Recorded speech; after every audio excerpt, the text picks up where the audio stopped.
Hi everyone, number one Marmaduke fan here. I picked up the DC Essential Graphic Novels, free comic book, and it's going to be on Comixology for free soon. So I don't think it's not. What do I want to say? So I'm not going to review it, but I guess this kind of illustrates something that is kind of a particular interest of mine that I may have mentioned on Twitter, but I haven't mentioned on this channel. Is that I absolutely love weird, cheesy PSA comics and cereal box comics, and I love to collect them. And one reason why is maybe ironic enjoyment. I mentioned this before when I was talking about coloring books, that you can like something ironically in the sense that you don't really like it. You think it's terrible. You're just laughing at it. And I need a word or a phrase to describe liking something ironically, but genuinely liking it. And that's my feeling for a lot of goofy old PSA, brush your teeth, kids kind of comics.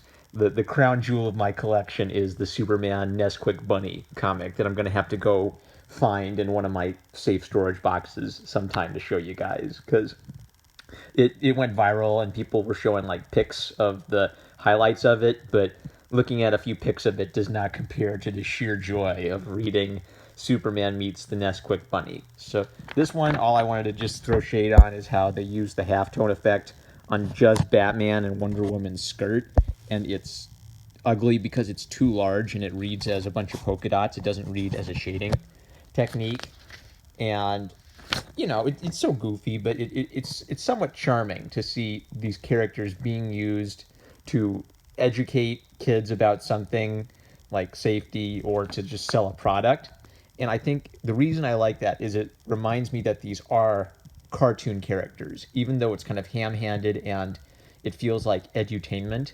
I'm always fascinated by edutainment, and I think it's possible to do educational comics for kids or for the masses in a way that isn't condescending or dopey. I think I love Will Eisner's PSA comics for the American military. Go check those out sometime. Those were because Will Eisner was a master of the craft, and he wasn't telling rich stories. He was illustrating how to take machines apart and put them back together. And that's a topic that's always been of interest to me, partially because I think it's something that's so embarrassing that a lot of people kind of want to brush under the rug as quickly as possible that these goofy things kind of exist, or just laugh at how silly they are. But I almost have a historical interest in obscure, like chi- child safety comics, all that kind of stuff. So if you ever find any, I guess just a general notice, if you ever find any cereal box type of comics that I can go read,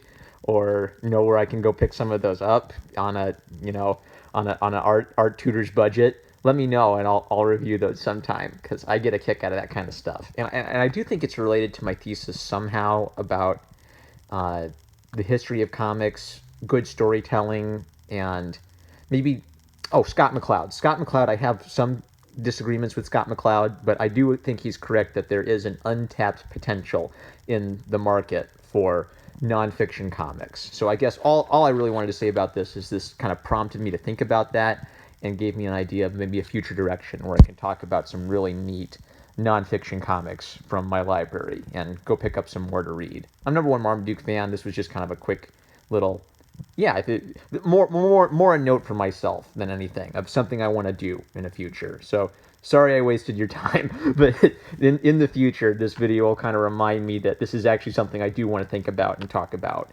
more thoroughly.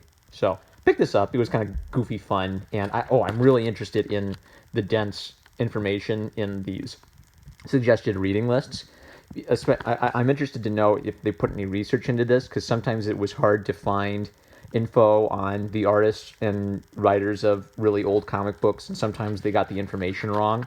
So I'm not sure how historically accurate this information is, but the art history geek in me is really interested in that, because I think a theme of this channel is going to be a artist focus over a comic book focus. So I'm interested in the comic books. I love the comic books, but there's already Comicstorian, there's already Comics Explained that are just kind of telling you what the comic book was about. I don't want to tap into that. I want to talk about the artists and the writers who created the comic book, find out as much as I can about the behind the scenes of a comic book getting created. So I don't know how you could take this type of data and make an interesting point out of it or an interesting video, but this kind of data is something that I'm looking at so that I can do kind of research on, such and such comic book.